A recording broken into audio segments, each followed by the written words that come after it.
సంవత్సరాలు పరిపాలించిన TRS party పరిపాలనలో సీఎంఓలో పనిచేస్తున్నటువంటి అధికారులు నేను వాళ్ళ పేర్లు చెప్పదలుచుకోలేదు 200 కిలోమీటర్లు ప్రయాణం చేస్తే ఆ ప్రాజెక్టు దగ్గరికి పోయి రివ్యూ పెట్టగలుగుతారు కానీ ఆ రోజు హెలికాప్టర్లో ప్రయాణం చేశారు అధ్యక్ష ఎవరి డబ్బులు అధ్యక్ష ఒక పక్క రాష్ట్రం ఆర్థిక ఇబ్బందులలో ఉంటే సీఎంఓ ఆఫీసులో పనిచేసినటువంటి అధికారులంతా కూడా హెలికాప్టర్లు దిగలేదు అంటే మీకు ప్రజలు అవకాశం ఇచ్చింది దుబారా చేయడానికా ఈరోజు 10,000 రూపాయల డీజిల్ ఖర్చుతో ఆ ప్రాజెక్టు రివ్యూ కంప్లీట్ చేసుకొని రావస్తుండే కానీ ఆనాడు ఏం జరిగింది అధ్యక్ష హెలికాప్టర్లలో ప్రయాణం చేసి ఈ రోజుకు 15 లక్షల రూపాయలు ఖర్చు పెట్టిండ్రు మరి ఈ విషయాన్ని ఆ రోజు టీఆర్ఎస్ పార్టీ ఆ రకంగా అడ్మినిస్ట్రేషన్ చేస్తే రేవంత్ రెడ్డి గారు మాట్లాడినటువంటి మాటలన్నీ కూడా రాష్ట్ర ప్రజలు నమ్మిండ్రు పోరాటం చేస్తున్నాడు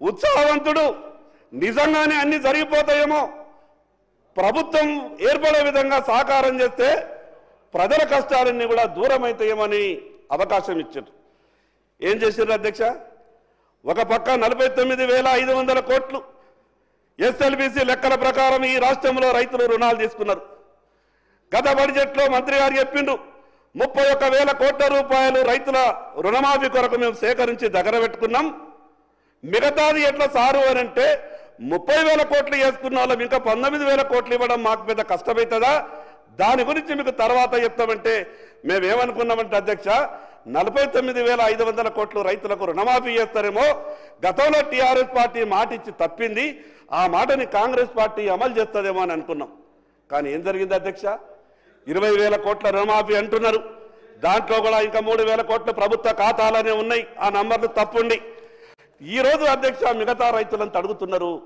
మా పరిస్థితి ఏంటిది నేను మీ ద్వారా ప్రభుత్వానికి సవినయంగా ఒక మనవి చేస్తున్నా వ్యవసాయ శాఖ మంత్రి గారికి ప్రత్యేకంగా ఈ రోజు మీరు జిల్లా కేంద్రాలలో ఒక ప్రత్యేకమైనటువంటి ఒక కంట్రోల్ సెంటర్ ఏర్పాటు చేయండి వాస్తవంగా ఎన్నో నా దగ్గర ఉదాహరణలు ఉన్నాయి ఒక ఇంట్లో ఒకే ఖాతా ఉన్నది 2 లక్షల రూపాయల లోపు రుణం ఉన్నది ఆ రైతు రుణం ఇంకా మాఫీ కాలేదు కలెక్టర్ దగ్గరికి వెళ్తే కలెక్టర్ అంటున్నారు నా దగ్గర ఏమీ లేదు అని వ్యవసాయ శాఖ అధికారుల దగ్గరికి వెళ్తే వ్యవసాయ శాఖ అధికారులు అంటున్నారు నా దగ్గర ఏమీ లేదని నేనేమంటున్నానంటే మీరు గొప్పగా అమలు చేస్తామంటున్నారు కాబట్టి ఆ విషయం మీద దృష్టి పెట్టండి వాళ్ళు పడుతున్నటువంటి బాధను అర్థం చేసుకోండి మిగతా విషయాలు ప్రభుత్వం నుంచి స్పష్టంగా జవాబు చెప్పాలని నేను ప్రయత్నం చేస్తున్నా అధ్యక్ష నేను మిగతా విషయాల జోలికి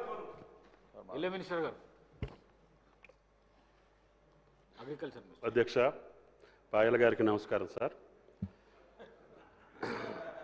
రుణమాఫీకి సంబంధించి గత స్వతంత్ర భారతంలో ఈ రోజు వరకు ఒక చిన్న రాష్ట్రం కొత్త రాష్ట్రం ఎప్పుడు కూడా 20,000 కోట్లు ఒకే సంవత్సరం మొదటి పంట కాలంలోనే ఆర్థిక పరమైనటువంటి ఎసులుబాటు లేని రాష్ట్రంలో మళ్ళీ వాళ్ళకి ఆలస్యం చేస్తే వడ్డీ పెరిగి గత ప్రభుత్వం మాదిరిగానే మాఫీ చేసినా కూడా రైతులకు ఉపయోగం జరగదు అని ఆలోచన చేసి గతంలో అరాకొరా చేసినటువంటి రుణమాఫీ కేవలం 11,000 కోట్లు 10 సంవత్సరాల్లో చేశారు అధ్యక్ష దానికి 8,560 కోట్లు పల్లా గారు రైతు బంధు నాకు తెలుసు రైతు బంధు అధ్యక్షుడిగా నాకు తెలుసు మీరు కూర్చోండి కాబట్టి దయచేసి గౌరవ సభ్యులకి మనవి చేస్తున్నా మీరు మొదటి 4 సంవత్సరాల్లో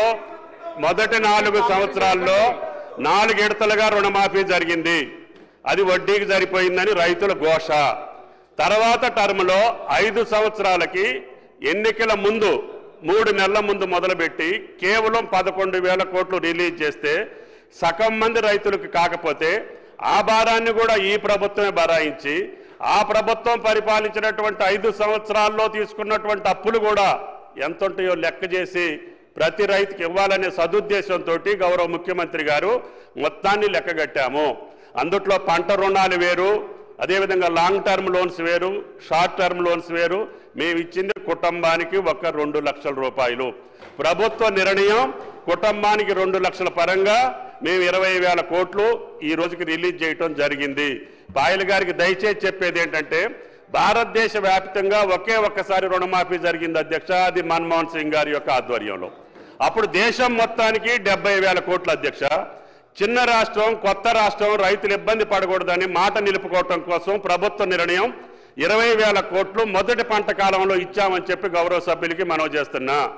రైతు భరోసాను కూడా ఈ నెలాఖరికల్లా వాళ్ళ ఖాతాలో జమ చేయటానికి 33,000 కోట్లు, గత ప్రభుత్వం ఉన్నటువంటి రైతు భరోసాను కూడా 7,625 కోట్లు ఈ పంట కాలంలో ఇచ్చాము.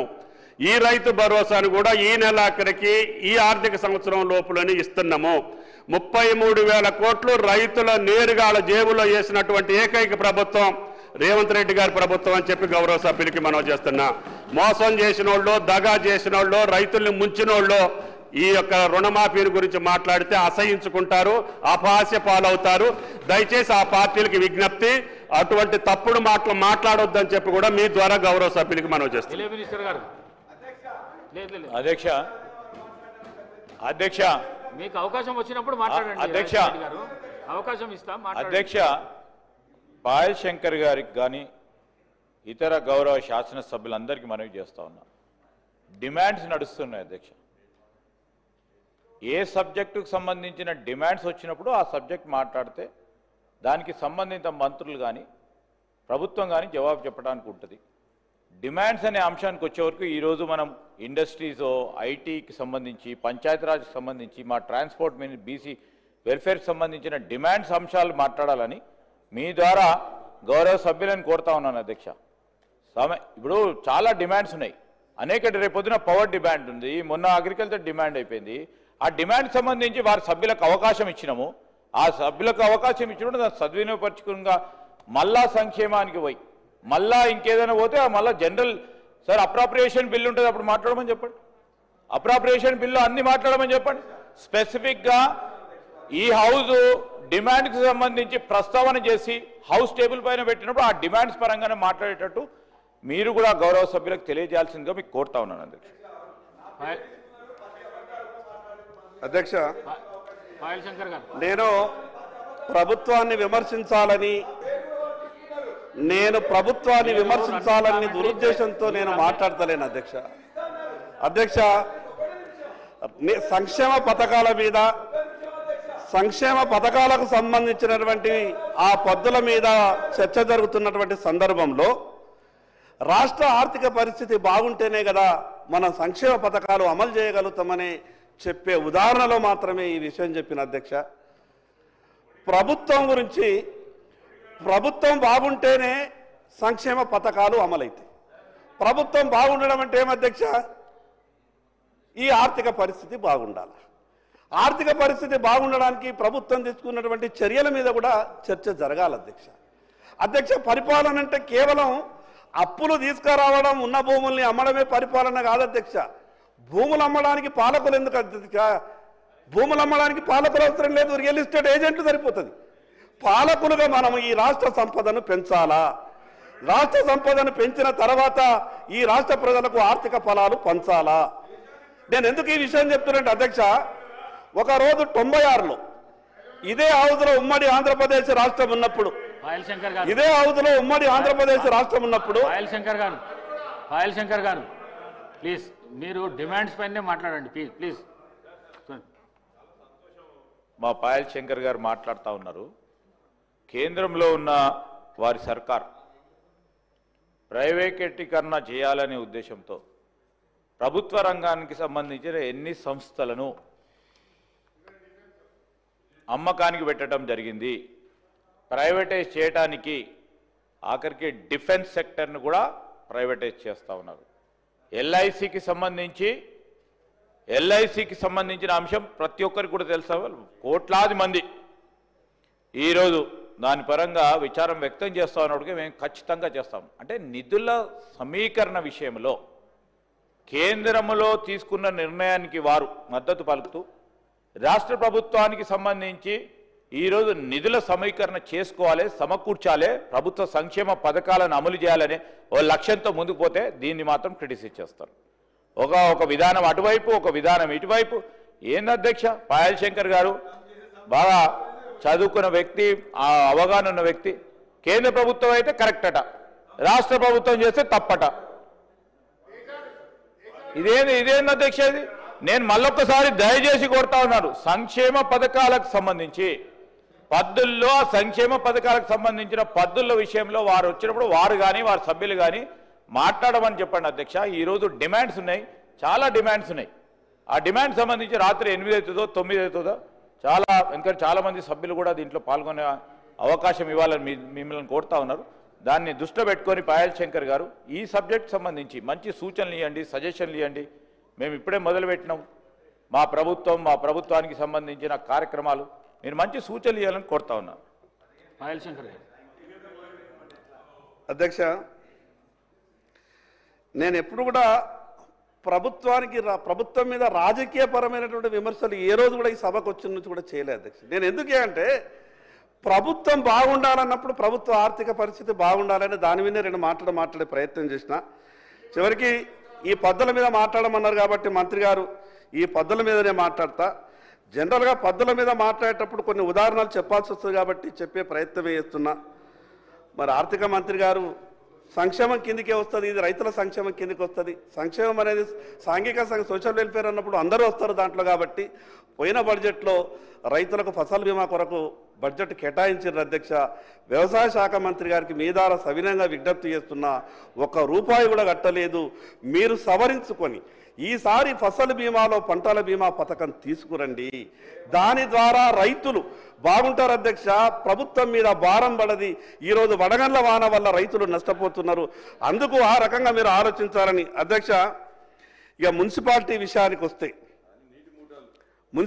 విషయానికి వస్తే కేంద్ర ప్రభుత్వం ఈరోజు గొప్పగా హైదరాబాద్ GHMCతో సహా రాష్ట్రంలో ఉన్నటువంటి అనేక మున్సిపాలిటీలకు అమృత్ పథకం ద్వారా ₹1,000 కోట్ల ఇస్తున్నారు. ₹1,000 కోట్ల కేంద్ర ప్రభుత్వం ఇచ్చినా కూడా ఈ రాష్ట్ర ప్రభుత్వం ఇచ్చేటటువంటి ఏదైతే వాటా ఉన్నదో ఆ వాటా విడుదల సరైన సమయంలో కాని కారణంగా ఈ రాష్ట్ర ప్రభుత్వం చేయాల్సినటువంటి పనులు చేయని కారణంగా ఈరోజు చాలా మున్సిపాలిటీలలో అమృత్ పథకంలో నడుస్తున్నటువంటి OHSR ట్యాంకుల నిర్మాణం కానీ, అండర్ గ్రౌండ్ డ్రైనేజ్ విధానం కానీ ఇవన్నీ కూడా ముందుకు పోతలేవు. కాబట్టి గౌరవ మంత్రివర్యులు ఆ విషయం మీద ఆలోచించాలని, ఇది ముఖ్యమంత్రి గారి దగ్గరనే ఈ శాఖ ఉంది కాబట్టి ముఖ్యమంత్రి గారు ఈ నిధుల విడుదలలో చర్యలు తీసుకోవాలని మీ ద్వారా ముఖ్యమంత్రి గారికి విజ్ఞప్తి చేస్తా ఉన్నా అధ్యక్ష. మరి అదేవిధంగా అధ్యక్ష, గ్రామాలలో మున్సిపాలిటీలో గ్రామాలను కలిపినప్పుడు ఆ గ్రామీణ ప్రాంతంలో ఉన్నటువంటి వాళ్ళంతా ఏమనుకుంటారంటే, ఇక మాకు భవిష్యత్తు బాగుంటుందేమో, గ్రామ పంచాయతీలలో మేము పెద్దగా అభివృద్ధి కాలేదు, మున్సిపాలిటీలలో మమ్మల్ని కలిపి అంటే మాకు రోడ్లు అయిపోతాయి, నాలీలు అయిపోతాయి, విపరీతమైనటువంటి అభివృద్ధి జరుగుతాయని ఒక ఆశ ఉంటుంది అధ్యక్ష. వాళ్ళతో తీర్మానాలు కూడా చేయిస్తాం. మీరు గ్రామ పంచాయతీ తీర్మానం ఇచ్చేయండి, మేము మున్సిపాలిటీలో మిమ్మల్ని కలిపేస్తున్నామంటే వాళ్ళకు భవిష్యత్తులో ఏం జరుగుతుందో తెలక తీర్మానాలు చేసి ఇచ్చేస్తారు అధ్యక్ష.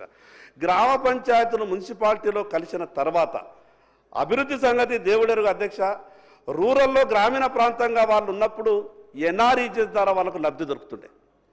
మరి అదేవిధంగా NREGS ద్వారా వాళ్ళకు అభివృద్ధి కార్యక్రమాలు జరుగుతుంటాయి. ఈ మున్సిపాలిటీలో కలిసిన తర్వాత NREGS ద్వారా అభివృద్ధి జరుగుతలేదు, NREGS ద్వారా వాళ్లకు ఉపాధి కూడా దొరుకుతలేదు. కాబట్టి గౌరవ ముఖ్యమంత్రి గారు ఆ విషయం మీద ఆలోచించాలా.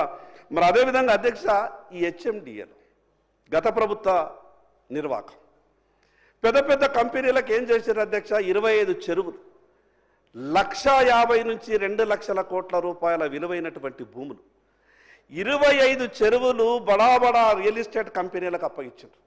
ఏమని అప్పగించారు అధ్యక్ష?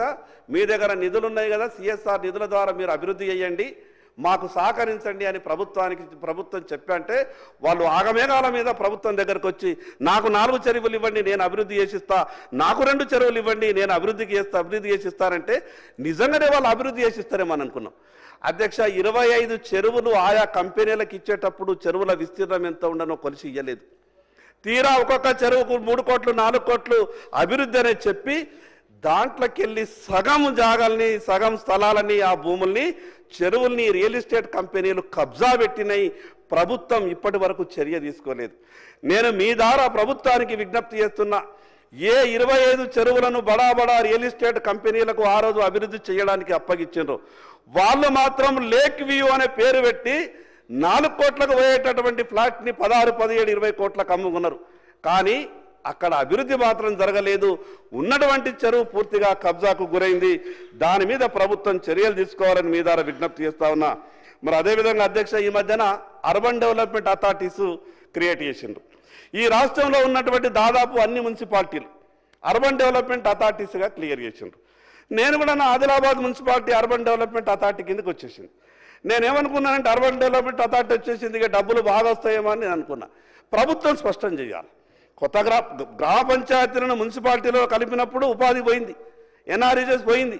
మరి ఈరోజు మీరు యూడీఏలు అర్బన్ డెవలప్మెంట్ అథారిటీలుగా డిక్లేర్ చేసిన తర్వాత రేపు కేంద్రం నుండి వచ్చేటటువంటి ఎన్ఆర్ఈజెస్ నిధులు ఒక మున్సిపాలిటీకి దాదాపు 50 నుంచి 60 కిలోమీటర్ల పరిధిని మీరు అర్బన్ డెవలప్మెంట్ అథారిటీగా డిక్లేర్ చేసిండ్రు. మరి మీరు తీసుకున్నటువంటి నిర్ణయం వల్ల రేపు అక్కడ ఉన్నటువంటి పేదలకు, అక్కడ ఉన్నటువంటి ప్రజలకు ఉపాధి అవకాశాలు కోల్పోయే అవకాశం ఏమైనా ఉన్నదా? మరి మీరు అర్బన్ డెవలప్మెంట్ అథారిటీగా డిక్లేర్ చేసినప్పుడు ప్రభుత్వ పరంగా ఏ రకమైనటువంటి అభివృద్ధి కార్యక్రమాలు చేయదలుచుకున్నారో ఆ విషయాలన్నీ మీరు మాకు సభ ద్వారా మాకు చెప్పాలని మీకు విజ్ఞప్తి చేస్తా ఉన్నాను అధ్యక్ష. మరి అదేవిధంగా అధ్యక్ష, ప్రభుత్వాలు అనేవి వస్తుంటాయి, పోతుంటాయి. ఏ ప్రభుత్వం అయినా ఒక మంజూరీ ఇస్తే వచ్చినటువంటి ప్రభుత్వం ఆ మంజూరిని కొనసాగించాలా, లేకుంటే ఏమవుతుంది అంటే ఆ డెవలప్మెంట్ సగంలోకి ఆగిపోతుంది. నా ఆదిలాబాద్ మున్సిపాలిటీలో మిగతా మున్సిపాలిటీలలో టీయూఎఫ్ఐడిసి నిధులు మంజూరైనాయి.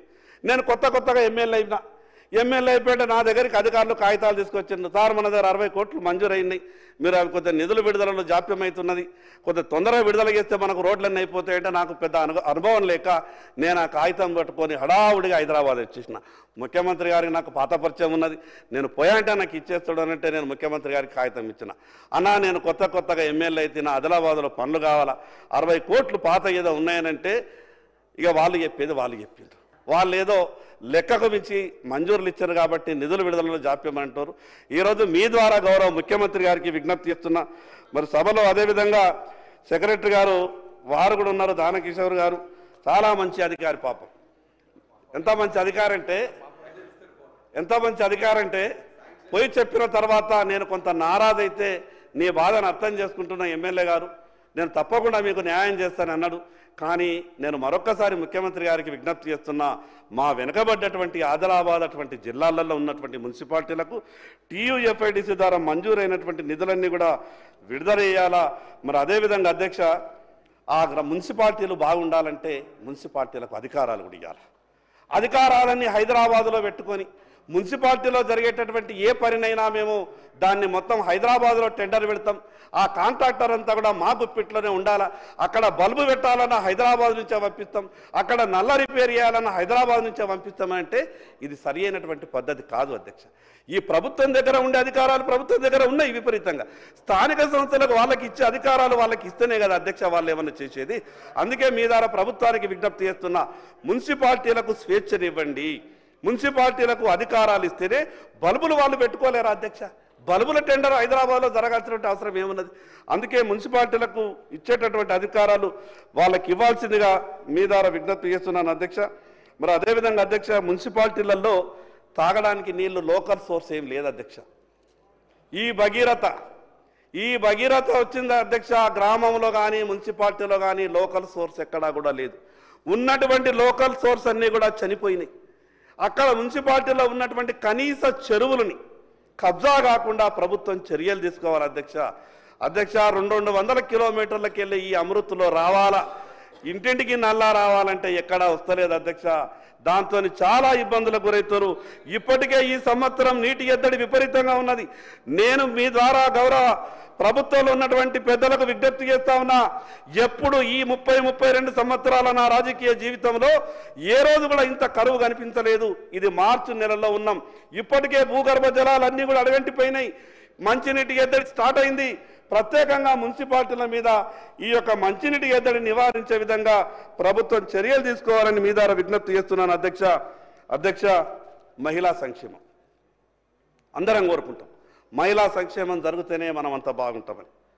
కానీ ఒకటి బాధ అనిపిస్తున్నది అధ్యక్ష, ఒక పక్క మహిళా సంక్షేమం కావాలని కోరుకుంటాం, ఇంకో పక్క ఈ రాష్ట్ర ప్రజల ఆరోగ్య పరిస్థితిని దిగజార్చేటటువంటి ఎక్సైజ్ ఆదాయం ఎంత పెరిగింది అధ్యక్ష? ప్రభుత్వం సంతోషపడి ఉండొచ్చు. ఆ ఎక్సైజ్ ద్వారా విపరీతమైనటువంటి ఆదాయం వస్తున్నది, ప్రభుత్వాన్ని ఆదుకునేటటువంటి గొప్ప పద్దు ఉన్నదని మీరు సంతోషపడచ్చు. కానీ అధ్యక్ష, మహిళా సంక్షేమం జరగాలంటే ఆ ఎక్సైజ్ ఆదాయాన్ని మనం తగ్గించుకోవాలి. ఎక్సైజ్ ఆదాయాన్ని